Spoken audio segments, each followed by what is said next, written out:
For 30 years, funeral director William Harper had prepared thousands of bodies. None of them had ever made him cry. Until that Tuesday morning, when he saw the face in the casket. That face belonged to Charles Mason, the war buddy who had saved his life and then vanished without a trace. Welcome to the Vietnam Stories. Before we begin this powerful tale, tell me in the comments what city you're watching from today, and if you believe stories like this need to be remembered, hit that subscribe button. It was a scorching September morning in Phoenix. The thermometer had already hit 100 degrees Fahrenheit, and it was only 7:30 a.m. William Harper entered through the back door of Peaceful Rest Funeral Home. At 76 years old, he felt the pain of old wounds with every step. The bullet wound in his right leg was a souvenir from Vietnam. Metal fragments still lodged in his flesh, buried too deep to ever remove. Every morning followed the same routine. Change into his work clothes in the locker room, make his coffee in the small kitchen, check the day's schedule, and quietly begin his work. William's job was preparing the dead for their final journey. He would clean them, apply makeup, and dress them. He'd been doing this work for 30 years, and nothing fazed him anymore. William had made peace with death. The early years were tough, of course. Every corpse he looked at brought flashbacks from Vietnam. He'd hear explosions, his buddies' screams. But over time, he'd grown accustomed to it. He'd even come to love the work, because he showed respect to the dead, beautifying them so they could reunite with their loved ones. The funeral home owner, Dr. Sandra Rodriguez, trusted William completely. "You're a master at this, William," Dr. Rodriguez would always say. "Families trust you. You're not just applying makeup, you're giving them a chance to say goodbye," she would add. Rodriguez knew how meticulously William worked. He paid attention to every detail. Everything from fingernails to hair strands had to be perfect. That morning, William sipped his coffee as he opened the first file of the day. Charles Edward Mason, 77 years old, Vietnam veteran, heart attack. Family, wife, Eleanor Mason, daughter, Sarah Mason, funeral tomorrow at 2 p.m. William shook his head. Another war buddy had passed. Vietnam veterans were dropping one by one now. He prepared at least 3 of their funerals every month. Mason's photograph was in the file. An elderly man, white-haired, wearing glasses. William stared at the photo for a long time. It looked familiar, but he couldn't be sure. 50 years ago, they were all young. Now they had aged. When he entered the preparation room, the casket was already in place. William prepared his makeup supplies, foundation, powder, lipstick, eyebrow pencil. He'd used these materials thousands of times. He approached the casket and took a deep breath. Slowly, he opened the lid. That's when the world stopped. William's makeup brush fell to the floor, the plastic clatter echoing through the room. His eyes widened, his breath caught. He felt his heart racing. He stared at the face in the casket as if seeing a ghost. That face. That was the same face he'd been seeing in his dreams for 50 years. "Charles," William whispered, his voice trembling. "Charles Mason," he added. He had aged, of course. His hair had turned white. Deep wrinkles had formed on his face. But that face, those furrowed brows, that jawline, that nose, this was a face William could never forget. Charles Mason. The real Charles Mason. The Charles Mason who had saved his life in Vietnam. William's knees began to shake. His blood pressure dropped. Dizziness set in. He gripped the casket, trying to stay upright. "No, no, this can't be," William muttered. "You can't be dead, Charles. You were supposed to find me. You promised," he continued. William's eyes filled with tears. 50 years of longing crashed down on him all at once. The man he'd been searching for all these years was now lying before him. Dead, cold, eternally silent. 1969, Mekong Delta. Everything came alive before William's eyes. That cursed day. He remembered every detail. William was 23 then. Young, strong, filled with a sense of immortality. A Marine. He was from Texas, from San Antonio. The son of a farming family. He hadn't wanted to go to war, but he'd been drafted. He'd gone reluctantly. Charles Mason was 24, a year older than William. He was from New Mexico. They were both in the same unit, Bravo Company, 3rd Platoon. Charles was more experienced than William. This was his second tour in Vietnam. He was like a big brother to William. He taught him how to survive in Vietnam. "Willie, keep your head down," Charles would always tell him. "Charlie's got ambushes set up everywhere. 1 second of carelessness and you're dead out here," Charles would warn. Charles always called William Willie. William called Charles Chuck. The two got along very well. They shared the same tent, ate the same meals. Charles would read William the letters from home.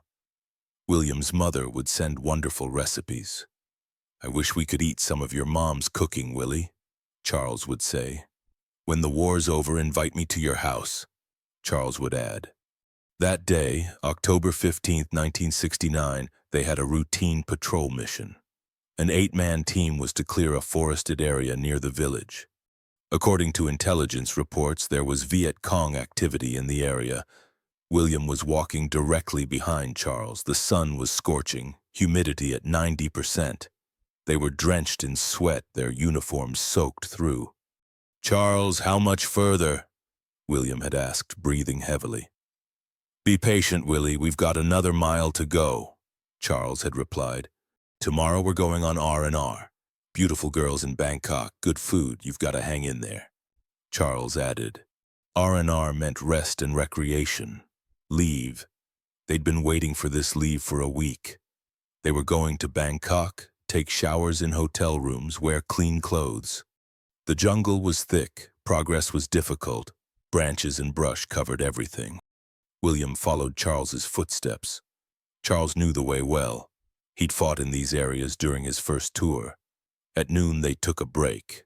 They ate canned food, drank water. Charles pulled out a photograph from his pocket. "This is my fiancée, Mary," Charles said. "We're getting married after the war. You'll come, won't you, Willie?" Charles asked. William looked at the photo.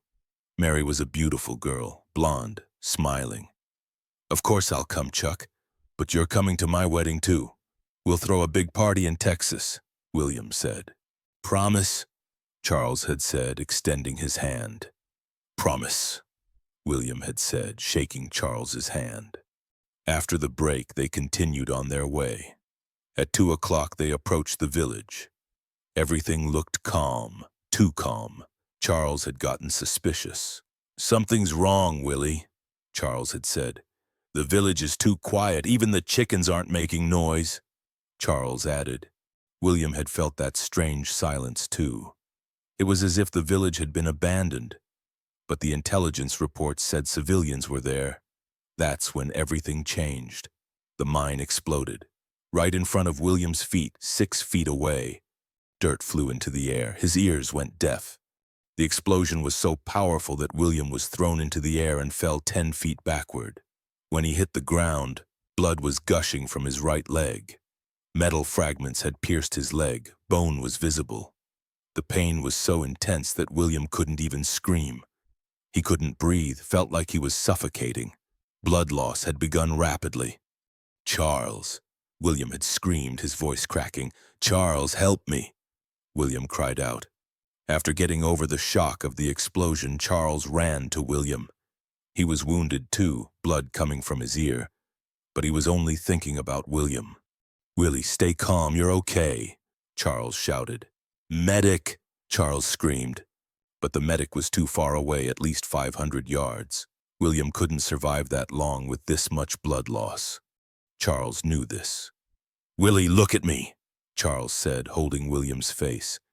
"You're not going to die, do you hear me? I won't let you die," Charles said with determination. Charles took off his own t-shirt and tightly wrapped William's leg. He was trying to stop the bleeding. "Does it hurt, Willie?" Charles asked. "It hurts so much, Chuck," William groaned. "I can't feel my leg. Am I going to die?" William asked fearfully. "Don't be ridiculous," Charles said, his eyes filling with tears. "You're not going to die. Listen to me, you're going home. I'll marry Mary, you'll marry Jessica. Our children will grow up together, Charles said. Jessica was William's fiancée. She was a teacher in Texas. Charles lifted William onto his back and started running. William weighed 180 pounds. Charles was already exhausted, but he didn't stop. Hold on to me, Willie. Hold tight, Charles said. They ran 650 feet. Charles was out of breath. His legs were shaking, but he didn't stop. William was losing consciousness from blood loss. His awareness was coming and going. Charles, leave me. I'm too heavy, William muttered. You'll get hurt too, William added. Don't be ridiculous, Willie. You're my brother. I don't abandon my brothers, Charles replied, unable to speak while gasping for breath. They ran another 300 feet. Charles's feet were stumbling now. He was drenched in sweat, his t-shirt covered in blood, but he didn't stop. Chuck, you're tired. Leave me, William said, his voice barely audible. No, Charles shouted. We're going home together. We made a promise, remember? Charles cried out. When they reached the safe zone, Charles gently lowered William to the ground and began first aid. He tore his own shirt and made additional bandages for William's leg.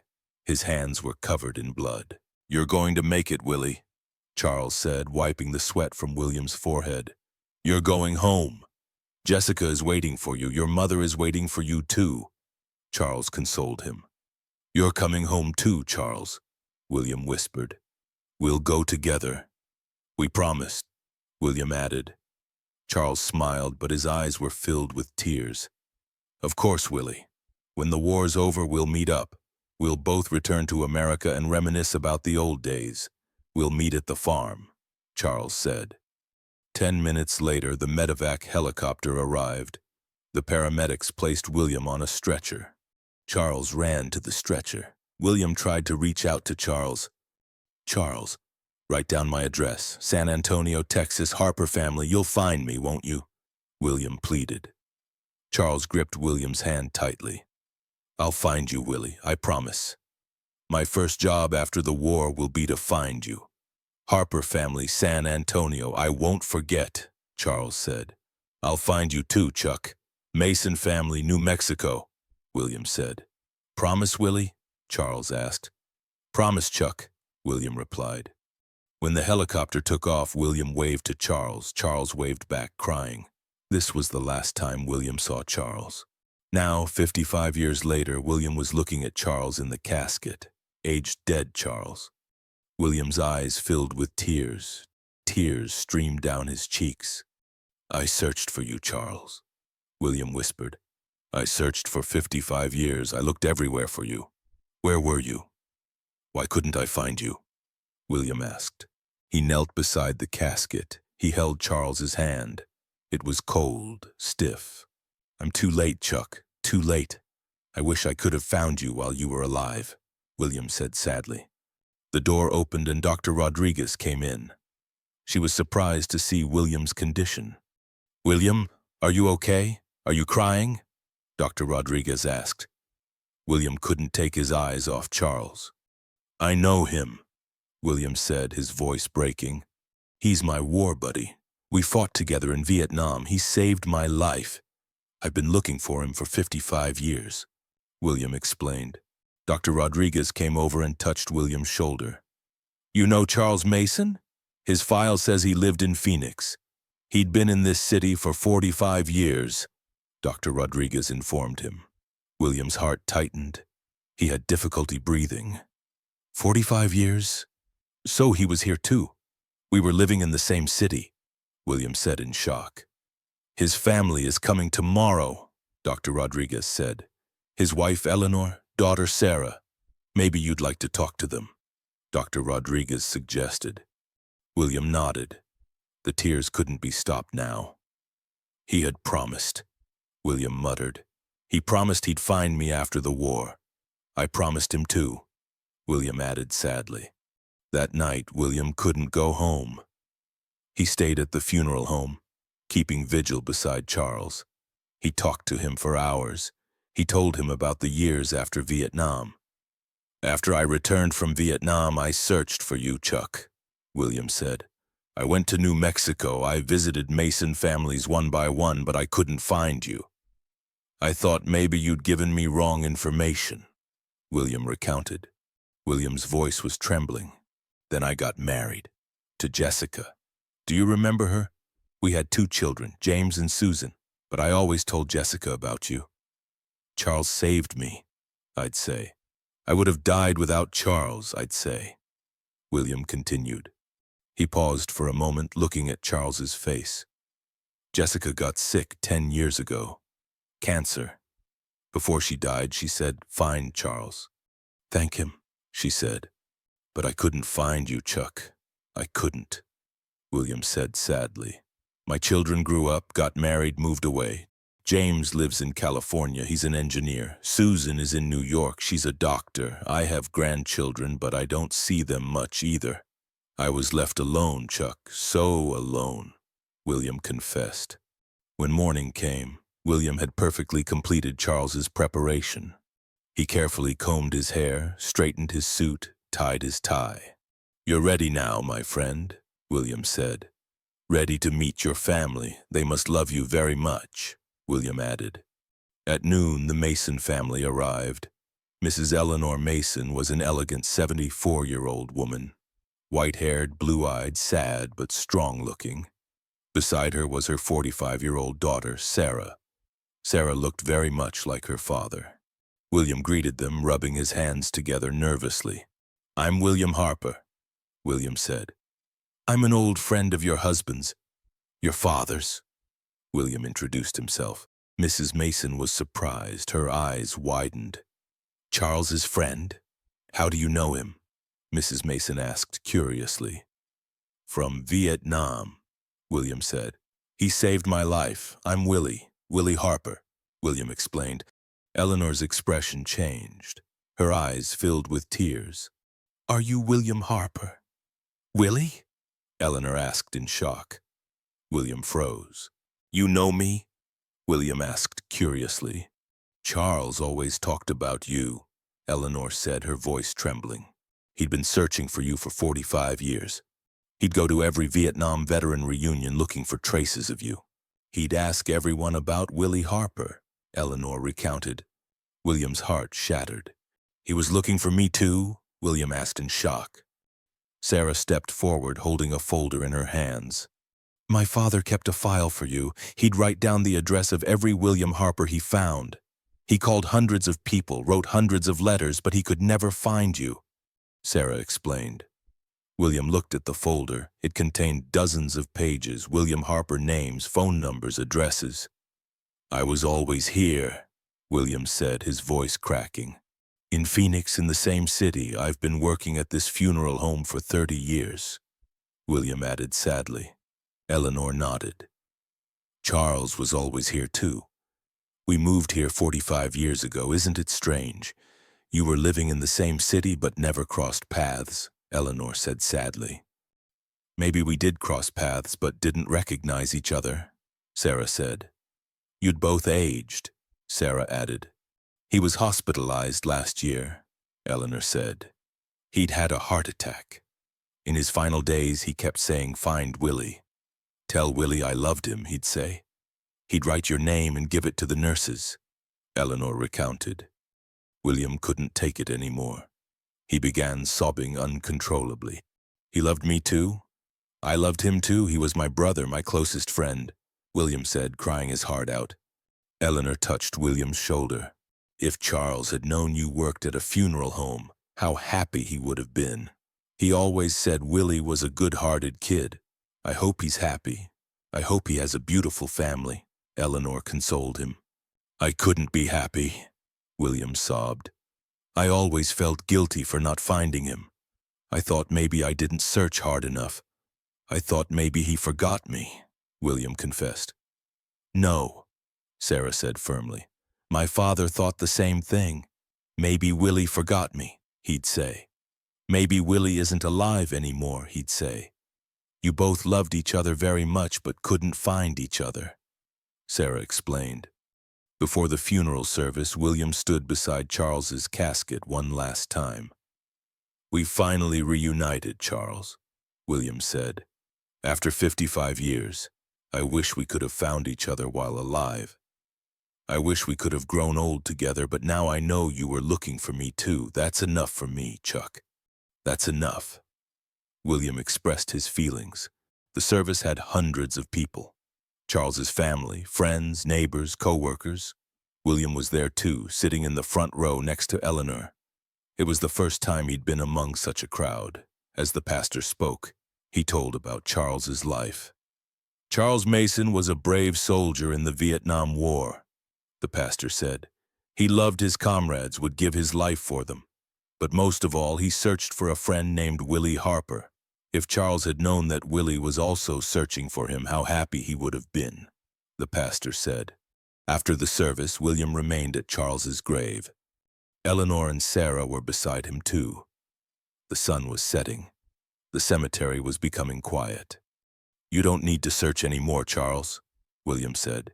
"You found me, and I found you too. It's late, but we found each other. Rest in peace now, my friend." William bid farewell. William Harper was never the same after that day. He had found Charles, but too late. Still, he was happy, because he had learned that Charles had been searching for him with the same intensity. The love was mutual, and that was enough for William. At Peaceful Rest Funeral Home in Phoenix, William Harper still works, but now, every time he prepares a funeral, he thinks about how that person's loved ones might be searching for them. And as Charles taught him, he lovingly prepares everyone for their final journey, because he knew that every deceased person had a story, and somewhere there was a heart searching for them.